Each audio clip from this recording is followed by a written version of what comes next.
바이블 1311 마크 10. 오늘은 마가복음 10장을 함께 묵상해 보도록 하겠습니다. 마가복음 10장부터는 요 다음에 이제 11장부터 예수님께서 제자들과 함께 예루살렘 성으로 입성하는 이야기가 나오게 됩니다. 그래서 마가복음은 16장까지 있는데 16장은 짧게 되어 있으니까 거의 15장까지 이제 11장, 12, 13, 14, 15. 예수님이 예루살렘 성에서 말씀하신 그러한 내용, 바리새인들, 서기관들과 함께 맞짱을 드는 그러한 내용이 기록이 되어 가지고 십자가에서 죽으시는 그러한 내용이 나오기 때문에 앞에서 정같이 이 하나님 나라를 전하고 가르치고 또 치유하는 그러한 내용은 이제 거의 나오지를 않고 오로지 예루살렘을 향하여서 가셔서 십자가에 죽고 부활하는 내용. 그래서 제가 앞에서도 계속 강조를 드렸지만 이 복음은 무엇이냐? 복음은 바로 무엇인가에 대해서 죽고 부활하는 것이다. 예수님은 물론 모든 인류를 향해서 죽고 또 새로운 부활을 통해서 첫 열매가 됨으로 인해서 우리에게 소망이 되신 영원한 구원이 되시는 그런 구주가 되시는 분이지만 우리도 예수님처럼 살기 위해서 우리가 인류를 위해서 죽을 수는 없지만 여기에 이제 첫 번째 결혼에 대한 이렇게 나오는데 결혼과 이혼, 결혼에 대해서도 결혼은 연애의 무덤이라고 얘기하는 사람도 있지만 그거는 그 사람 생각이겠지만 하여튼 결혼이라는 것도 남편은 아내에 대해서 죽고 아내는 또 남편에 대해서 죽고 이게 10장 마가복음 10장에 이렇게 쭉 있는 그 내용들을 보면은 결혼과 이혼이 그런 문제가 아니라도 여기 1절부터 12절까지가 이제 결혼과 이혼에 대해서 언급이 되어 있고 그리고 13절부터 16절까지는 어린아이와 하나님의 나라.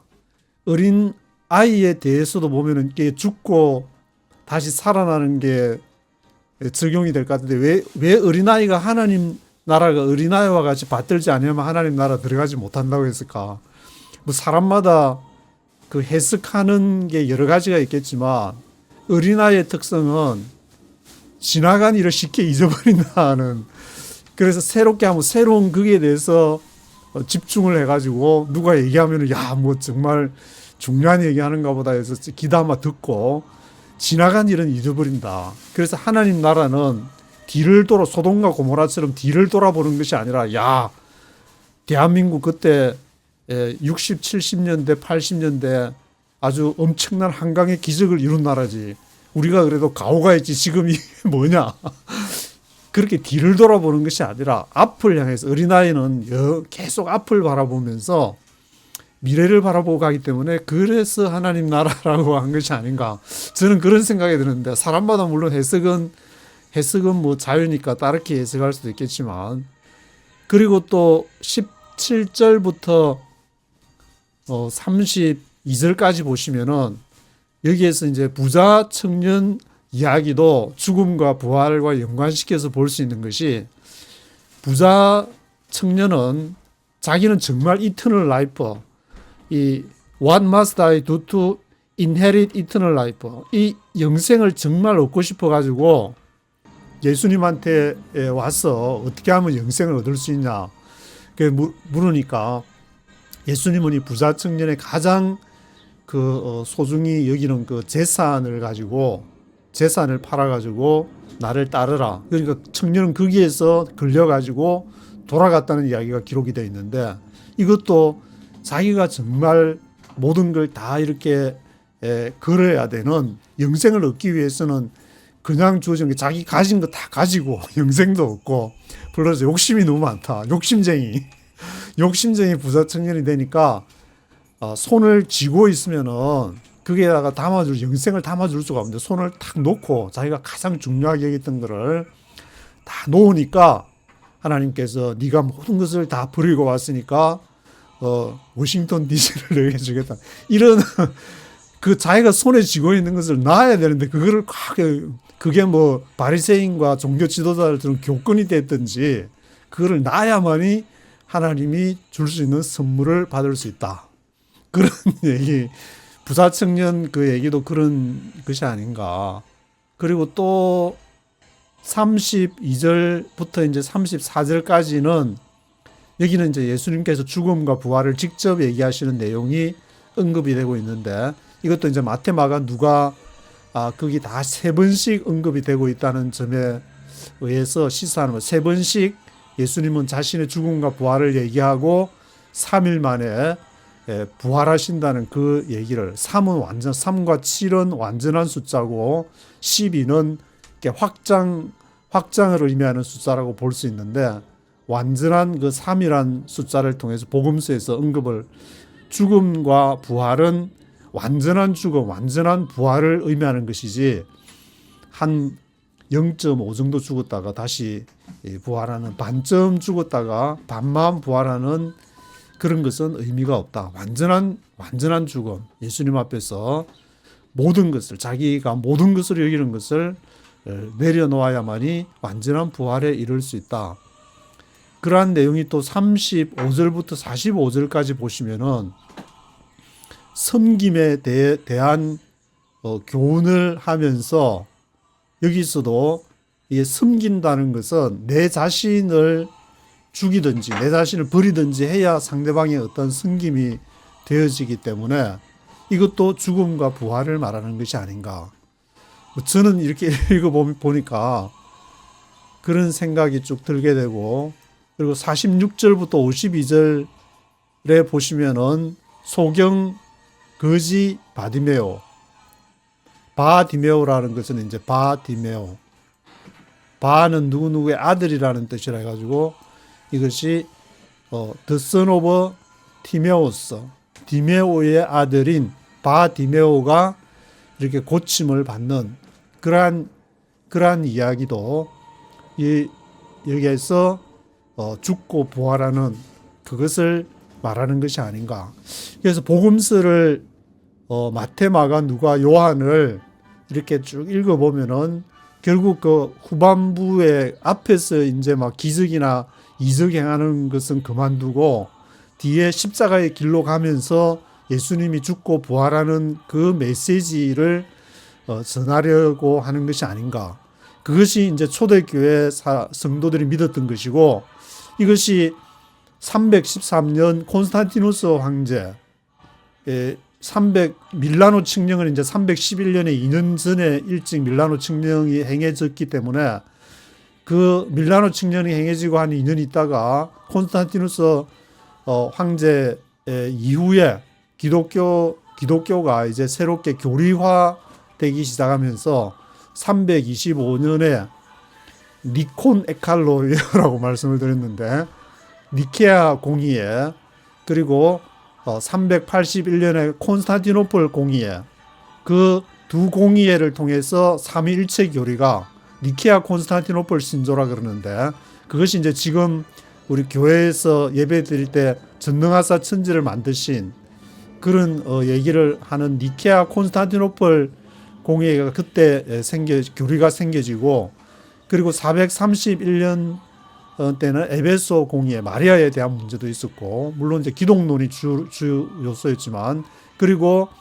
니콘의 칼케톤 공의회는 451년 한 20년쯤 뒤에 가서 마지막 이제 기독론에 대한 예수는 누구인가에 대한 그 교리가 완성이 되는, 이 네 가지는 천주교나 개신교나 이제 똑같이 고백을 하고 있는 것이기 때문에 이것에 대한 고찰이 필요하고, 그런데 이 초대 교회 때 믿었던 것은 그 니콘 에칼을 하면서 칼케톤 공의에 451년에 정해졌던 그 신앙 고백을 한 것이 아니라 그 313년 이후 밀라노 칙령 그 이전의 초대교회 성도들은 바로 예수의 죽음과 부활을 믿었다. 죽고 부활하는 것. 그것이 바로 모든 삶 속에서 결혼이라든지 또는 부자 청년이라든지 이 여러 가지 그 삶 속에서 내가 섬김에 대한 교훈이라든지 내가 죽고 부활하는 그러한 내용이 아니었나. 그래서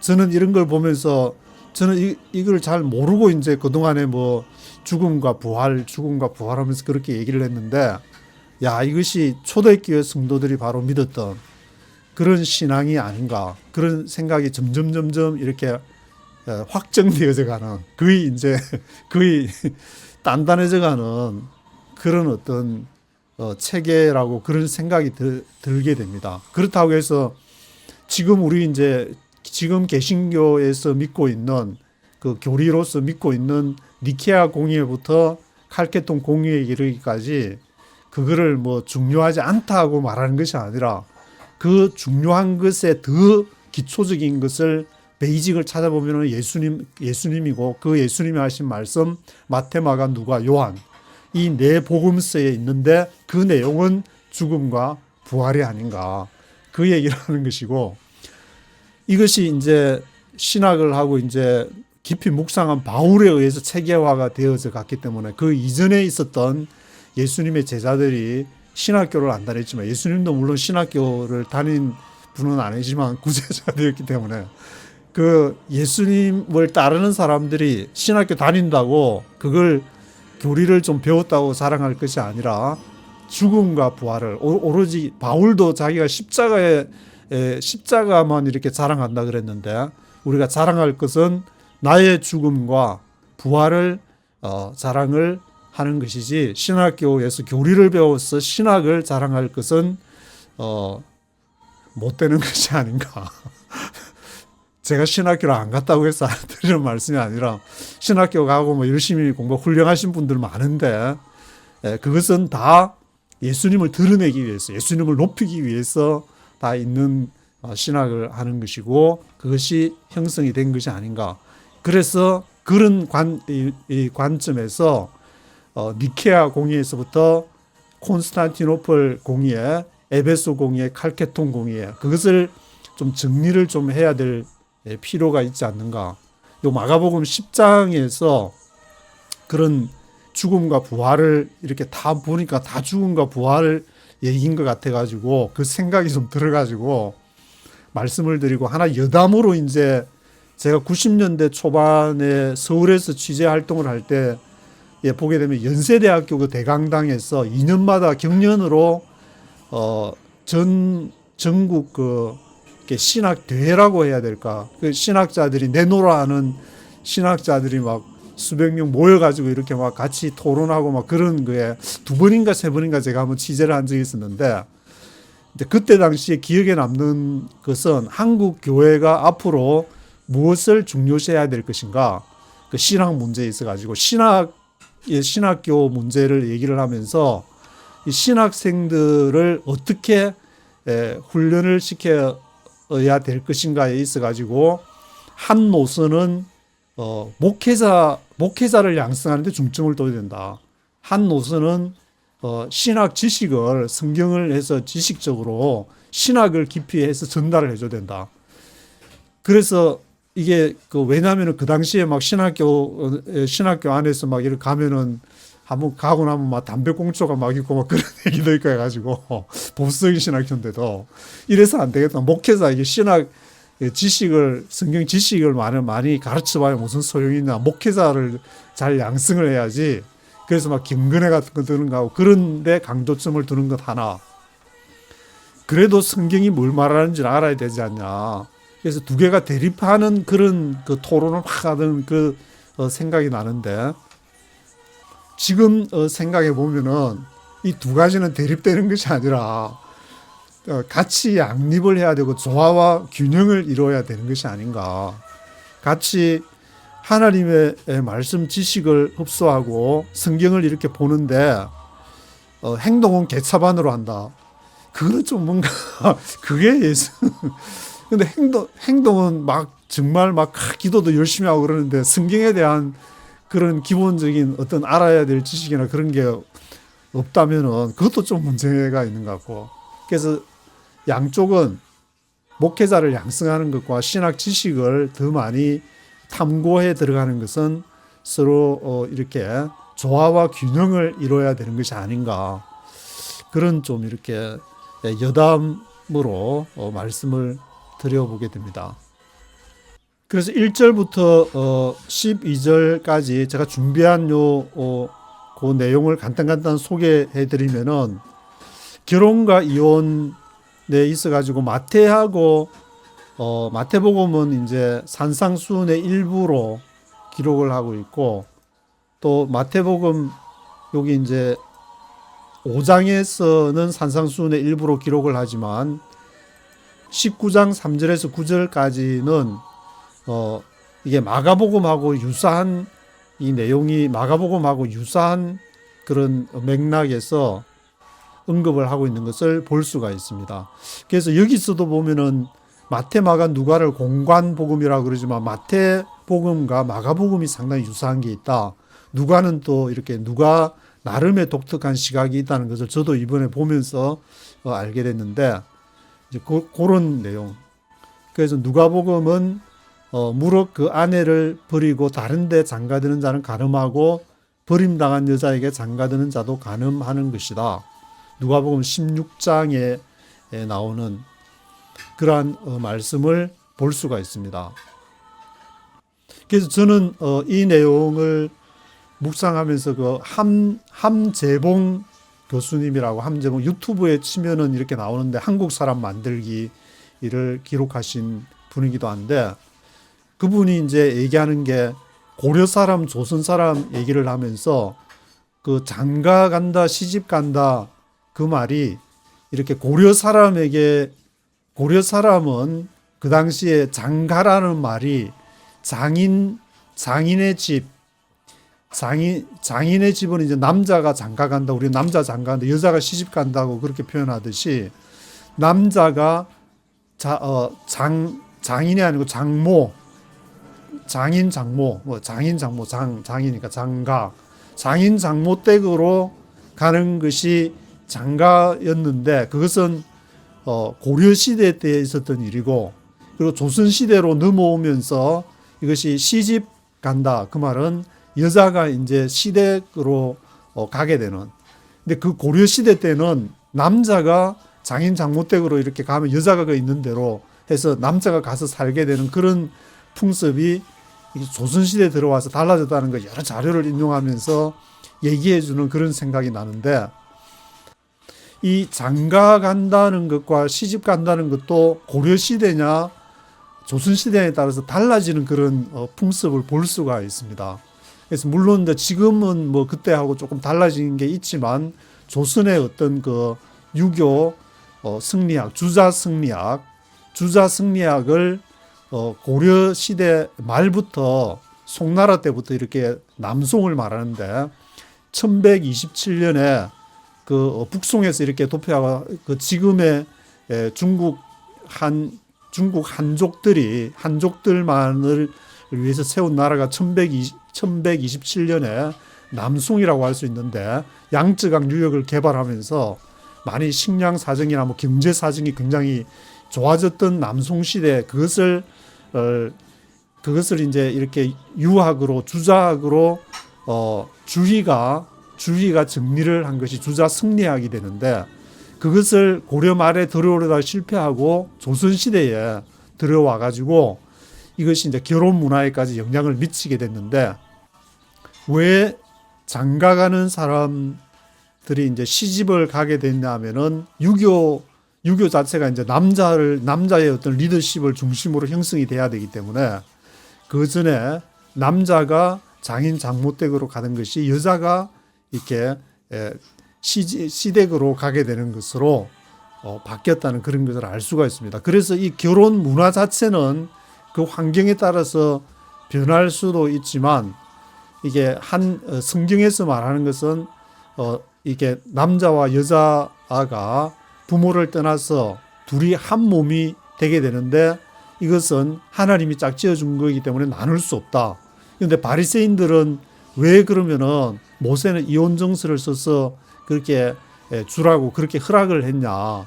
그거는 너희의 연약함을 위해서고 본래 의도는 아니다. 그런 내용들이 이렇게 쭉 기록이 되어 있으니까, 한번 이렇게 쭉 읽어 보시면은 예수님께서 그 구약의 상황들을 어떻게 받아들였는지를 알 수 있을 것 같습니다.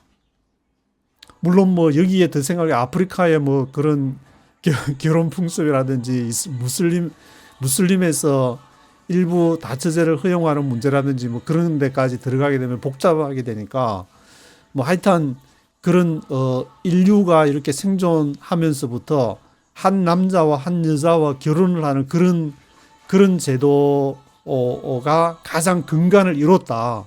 그 정도만 이렇게 그것이 성경과 부합이 된다. 그 정도로 이렇게 생각하시면 좋지 않을까.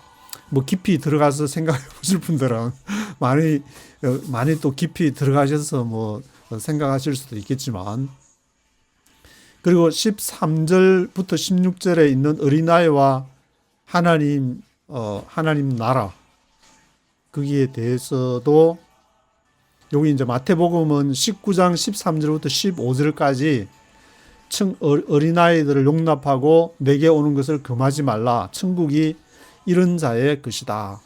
그렇게 얘기를 하시고, 마가복음은 10장 13절에서 16절까지, 누가복음은 18장 15절에서 17절까지 그런 내용들이 어린아이와 같이 받들지 않는 자는 결단코 그곳에 들어가지 못하리라, 이렇게 얘기를 하고 있습니다. 어린아이처럼 받든다는 것이 무엇인가? 그것을 뭐 사람마다 조금씩 다르게 되겠지만 그것이 뭔지, 본인에게는 어떻게 적용이 되는지를 한번 또 묵상해 보시면 좋을 것 같습니다. 그리고 17절부터 32절에 있는 그 부자 청년 얘기 가운데에서 생각을 해볼 것은, 제가 한글 성경 이 세 군데를 쭉 찾아서 읽어보는데, 마태복음은 19장 16절에서 30절까지 내 소유를 팔아 가난한 자들에게 줘라, 이런 말이 있었고, 누가복음을 이렇게 한글 성경으로 읽는데 내게 있는 것을 다 팔아 이래가지고, 여기는 왜 다 팔아라는 다자가 들어있을까? 그게 궁금해가지고 한번 보니까, 마태복음에서는 다 팔아라는 말이 아니고 그냥 팔아라는 말이고, 그리고 마가복음에서도 내 있는 것을 모두 팔아, 다 팔아. 그래서 왜 마태복음에서는 다 팔아라는 말을 안 했을까?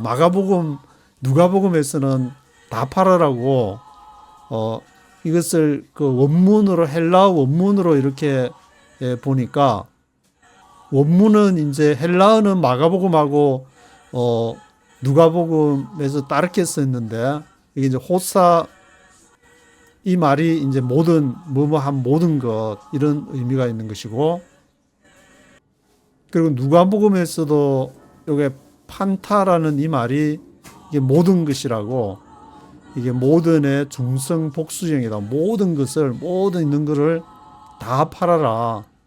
마태복음은 그냥 팔아라 그랬는데, 누가복음에서는 있는 걸 몽땅 팔아, 이런 식의 표현이 있는 것이 재미있게 보였습니다. 그래서 누가복음에서는 몽땅 팔아가지고 가난한 자들에게 그것을 나눠줘라. 그리고 너는 나를 따르라. 그런 얘기를 하고 있습니다. 그래서 이후에 이제 이 부자 청년이 이렇게 돌아가고 나서 제자들이 그걸 보고, 야, 이 어떻게 그러면 누가 구원을 얻을 수 있냐? 그렇게 이제 막 서로 얘기하는 그러한 내용이 나오게 되는데, 그게 22절에 보시면은, At this the man's face pale, he went away sad. 슬픈 기세로 돌아갔다. 왜냐하면은 because he had great wealth. 큰 재물이 있었기 때문에. 도대체 이 great wealth가 얼마나 있었길래 뭐 지금 뭐 엄청난 갑부 빅테크 하는 것처럼 그런 큰 재물이 있었는가. 그래서 원문을 찾아보니까 이것이 재산이나 소유물을 말하는 것이 이제 크테마타라는 여기 이제 헬라어의 또 폴라라는 것이 있어가지고 이것이 재산이나 소유물이 많다. 이것을 원문을 직역을 해보면은 왜냐하면 그는 많은 재산을 가지고 있었기 때문이다. 그래서 이 누가복음 18장 18절에서는 이 사람을 이제 관원으로 묘사하기도 하는데, 관원이 된다는 것은 그 당시에 상당한 재물과 사회적 지위가 있었으니까 관원이 됐다고 볼 수가 있는데, 사회적 지위라 하면 뭐 율법학자라든지 아니면 제사장이었을 수도 있고 세리장이라든지 특정 사회 계층과 연관이 있었을 것이 아닌가. 그리고 토지를 소유했다든지 또는 가축을 소유했다든지 또는 노예를 소유했다든지 또는 수입이 다양해가지고 뭐 상업이나 무역에 종사해가지고 다양한 수입을 가지고 있다고 볼 수가 있을 것 같은데, 그런 그레이트 웰서, 큰 재물이 있었다는 것을 누가복음에서는 관원이란, 누가복음만 이제 관원이라고 표현을 하고 있는데, 부자 청년이란 표는 마테마가, 누가가 이런 점에서도 보면 아주 독특한 시각을 갖고 있는 것을 알 수가 있는 것 같습니다. 그래서 예수님께서는 그 부자 관원, 부자 청년, 누가복음에 의한 부자 이 관원이 이에 대해서 얘기하기를 낙타가 바늘기로 들어가는 것이 더 쉽다. 부자가 the kingdom of God, 하나님 나라에 들어가는 것보다 오히려 낙타가 바늘기로 들어가는 것이 더 쉽다 했는데, 이때 이제 낙타라는 말을 헬라어를 찾아보게 되면은 카멜론이라는 말이 카멜로스의 목적격으로 나오게 되는데, 이 낙타 카멜론이 헬라어 카밀로스와 혼동되어, 카밀로스라는 말은 굵은 밧줄을 의미한다, 그렇게 얘기를 해가지고 신약 성경 필사본 어디에서도 카밀로스로 기록된 경우는 발견되지 않으며 모든 고대 사본에는 분명히 카밀로스가 아니라 요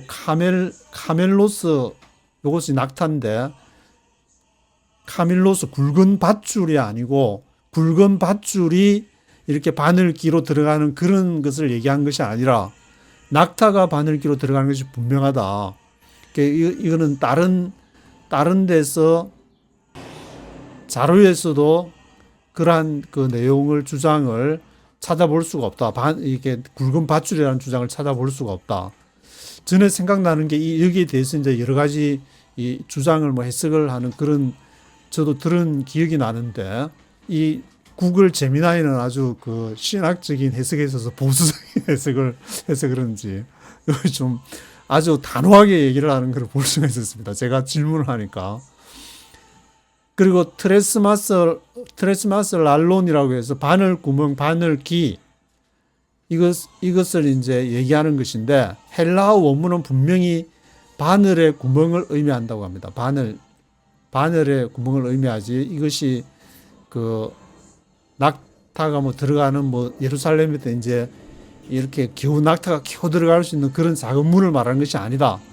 이게 전설적 루머 얘기를 보시면은 예루살렘 성벽에 있는 작은 문을 바늘귀 문이라고 불렀는데, 낙타가 이제 짐을 내리고 몸을 굽혀 통과할 수 있어가지고 매우 어렵지만 불가능하지는 않다, 이렇게 주장하는 사람이 있지만 역사적 고고학적 근거가 없는 전설이다. 예루살렘 성벽에 그런 문이 있었다는 기록은 전혀 없다. 이게 인공지능 제미나이가 자료를 다 찾아 쫙 서치를 해보니까 그런 기록이 전혀 없다, 그렇게 결론을 내렸기 때문에, 인공지능이 이것보다 더 발달할 수는 있겠지만 거의 이 구글 제미나이 정도 같으면 모든 일반 사람들이 찾아볼 자료들 다 찾아본 것이 아닌가, 뭐 하여튼 그런 생각이 좀 들었습니다. 그리고 32절부터 34절까지는 예수님께서 죽음과 부활에 대해서 말씀을 하셨는데, 이 마태복음에서는 세 번에 대해서 이 죽음과 부활을 얘기하고 있습니다. 마태복음 16장 21절, 17장 22절에서 23절, 20장 17절에서 19절, 내가 이제 죽고 3일 만에 부활할 것이다. 그 제사장들 대제사장들과 서기관들에게 넘겨져서 그들이 이방인들에게 나를 넘겨줘 가지고 조롱하고 채찍질하고 십자가에 못 박게 할 것이지만 내가 3일 만에 살아날 것이다. 그 얘기를 이제 마태복음에서도 3번 하게 되고 마가복음에서도 이렇게 3번을 하게 됩니다. 마가복음 8장 31절에서 33절, 9장 30절에서 32절, 10장 32절에서 34절. 이 세 번째 할 때 이제 더 구체적으로 좀 얘기하는 것이 마태, 마가가 좀 비슷하게 나오는 것 같고, 그리고 누가복음에서도 이렇게 3번을 얘기를 하고 있습니다. 누가복음도 이제 세 번째에 구체적으로 얘기하고 있는 것을 볼 수가 있는데 9장 22절, 9장 43절에서 45절, 그리고 누가복음 18장 31절에서 34절 그렇게 각각 얘기를 하고 있기 때문에 이게 마태, 마가, 누가 세 복음서에서 각각 3번씩 마태 3번, 마가 3번, 누가복음에서 3번씩 3일 만에 3이 계속 반복이 되면서 완전한 죽음과 완전한 부활이 있을 것이다. 그런 것을 강조를 하고 있는 것을 볼 수가 있습니다. 그리고 35절에 35절부터 45절까지 섬김에 대한 교훈이 나오고 있습니다. 왜냐하면 이제 제자들하고 이제 예루살렘 거의 가까이 와가지고 노중에 막 서로 다투니까 뭘로 다투느냐 하니까 누가 크냐 해서 이제 다투는 그 얘기가 나오게 되는데 너희는 이렇게 서로 섬기는 자가 되라. 섬기는 자가 더 큰 자다. 그런 이야기하는 것을 볼 수가 있습니다. 마태복음에서는 하나는 영의정, 좌의정 뭐 이렇게 앉혀달라고 얘기할 때 마태복음은 그 어머니가 야고보와 요한의 어머니가 요청하는 그러한 내용이 있고 마가복음에서는 야고보와 요한이 직접 요청하는 걸로 기록이 되었습니다. 야고보와 요한이 직접 요청하는 것은 마가복음, 마태복음에서는 야고보와 요한의 어머니가 요청하는 것으로 그렇게 기록이 되어 있습니다. 그리고 누가복음에서는 이런 그 다투는 그 내용이 최후의 만찬 직후에 제자들 사이에 논쟁이 있었다. 그렇게 얘기를 하고 있습니다. 그래서 뭐 이 내용을 가지고 또 문자적으로 마태, 마가에서처럼 이제 야고보와 요한이 이제 요청을 했는지, 어머니가 요청을 했는지, 또는 논쟁이 최후의 만찬 직후에 있었는지, 아니면 길 가는 도중에 있었는지, 그걸로 따지는 것은 의미가 없고, 여기에서 말하고자 하는 것이 무엇인가? 마태, 마가, 누가 복음에서 말하고자 하는 것은 섬기는 자가 섬기는 자로서 본을 보여줘야 된다.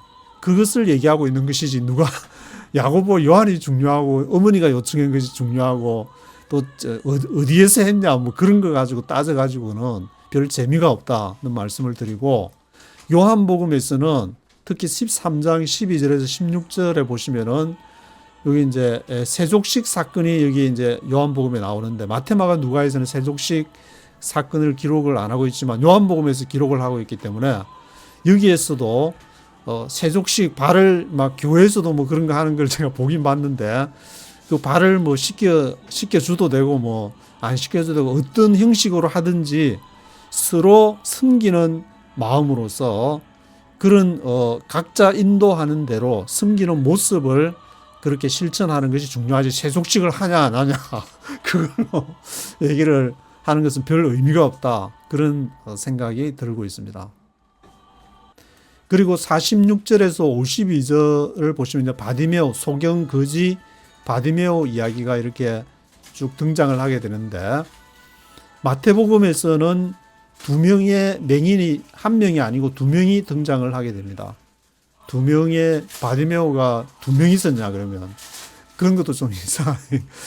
근데 누가복음은 한 맹인이 등장을 하게 되니까 한 명이냐 2명이냐 뭐 그런 걸 가지고 따져봐야 별로 재미가 없는 것 같고, 이 소경이 예수님에게서 눈을 떴다. 보이지 않는 그러한 죽음의 세계에서 부활하는 그러한 모습이 됐다. 그런 메시지를 전달해 주고자 하는 것이 아닌가. 좀 뭐 그런 생각이 좀 이렇게 들고 있습니다. 그래서 마가복음 10장에서의 여러 가지 지금 결혼과 이혼, 부자 청년, 부자, 누가복음에서는 부자 관원, 그리고 어린아이를 용납하라는 그 섬김에 대한 교훈 여러 가지 얘기를 하고 있는데, 이것이 이제 11장, 마가복음 11장에서 예루살렘 성전으로 들어가게 되면서 본격적으로 종교 지도자들하고 맞짱을 한판 맞짱을 이렇게 뜨게 되는데, 앞서서 아주 중요한 그 죽음과 부활에 대한 교훈들을 이 마가복음에서 10장에서 전달하고 있는 것이 아닌가. 저는 읽으면서 그런 생각이 좀 들게 되었습니다. 그래서 네이티브 스피커 목소리로 한번 1절부터 쭉 한번 들어보시면서 정리를 하시면은 좋지 않을까, 그렇게 생각이 들고 있습니다. Chapter 10. Jesus then left that place and went into the region of Judea and across the Jordan. Again crowds of people came to him, and as was his custom, he taught them. Some Pharisees came and tested him by asking, "Is it lawful for a man to divorce his wife?" "What did Moses command you?" he replied. They said, "Moses permitted a man to write a certificate of divorce and send her away." "It was because your hearts were hard that Moses wrote you this law," Jesus replied. "But at the beginning of creation God made them male and female. For this reason a man will leave his father and mother and be united to his wife, and the two will become one flesh. So they are no longer two but one. Therefore what God has joined together let no man separate." When they were in the house again, the disciples asked Jesus about this. He answered, "Anyone who divorces his wife and marries another woman commits adultery against her. And if she divorces her husband and marries another man, she commits adultery." People were bringing little children to Jesus to have him touch them, but the disciples rebuked them. When Jesus saw this, he was indignant. He said to them, "Let the little children come to me, and do not hinder them, for the kingdom of God belongs to such as these. I tell you the truth, anyone who will not receive the kingdom of God like a little child will never enter it." And he took the children in his arms, put his hands on them, and blessed them.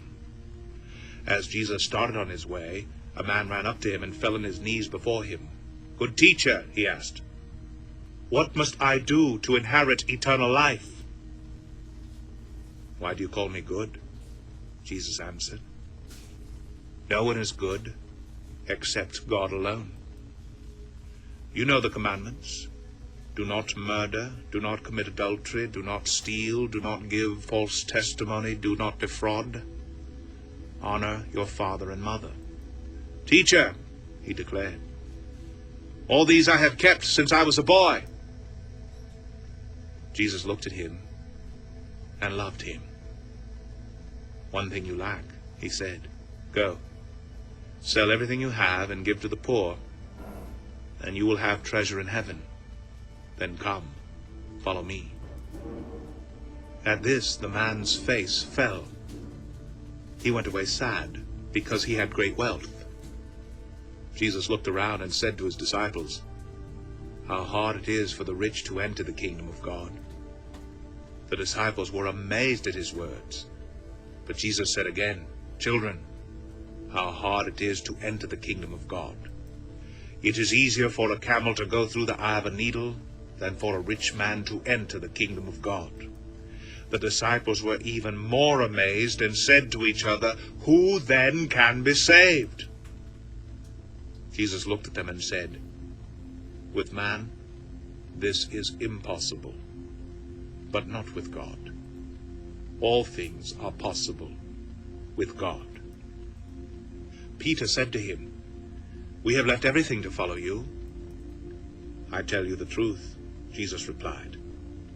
"No one who has left home or brothers or sisters or mother or father or children or fields for me and the gospel will fail to receive 100 times as much in this present age, homes, brothers, sisters, mothers, children, and fields, and with them persecutions, and in the age to come eternal life. But many who are first will be last, and the last first." They were on their way up to Jerusalem, with Jesus leading the way. And the disciples were astonished, while those who followed were afraid. Again he took the 12 aside and told them what was going to happen to him. "We are going to Jerusalem," he said, "and the Son of Man will be betrayed to the chief priests and the teachers of the law. They will condemn him to death and will hand him over to the Gentiles, who will mock him and spit on him, flog him, and kill him. 3 days later, he will rise." Then James and John, the sons of Zebedee, came to him. "Teacher," they said, "we want you to do for us whatever we ask." "What do you want me to do for you?" he asked. They replied, "Let one of us sit at your right, and the other at your left, in your glory." "You don't know what you're asking," Jesus said. "Can you drink the cup I drink, or be baptized with the baptism I am baptized with?" "We can," they answered. Jesus said to them, "You will drink the cup I drink, and be baptized with the baptism I am baptized with. But to sit at my right or left is not for me to grant. These places belong to those for whom they have been prepared." When the 10 heard about this, they became indignant with James and John. Jesus called them together and said, "You know that those who are regarded as rulers of the Gentiles lord it over them, and their high officials exercise authority over them. Not so with you. Instead, whoever wants to become great among you must be your servant, and whoever wants to be first must be slave of all. For even the Son of Man did not come to be served, but to serve, and to give his life as a ransom for many." Then they came to Jericho. As Jesus and his disciples, together with a large crowd, were leaving the city, a blind man, Bartimaeus, that is, the son of Timaeus, was sitting by the roadside begging. When he heard that it was Jesus of Nazareth, he began to shout, "Jesus, Son of David, have mercy on me!" Many rebuked him and told him to be quiet, but he shouted all the more, "Son of David, have mercy on me!" Jesus stopped and said, "Call him." So they called to the blind man. "Cheer up, on your feet, he's calling you." Throwing his cloak aside, he jumped to his feet and came to Jesus. "What do you want me to do for you?" Jesus asked him. The blind man said, "Rabbi, I want to see." "Go," said Jesus. "Your faith has healed you." Immediately he received his sight and followed Jesus along the road.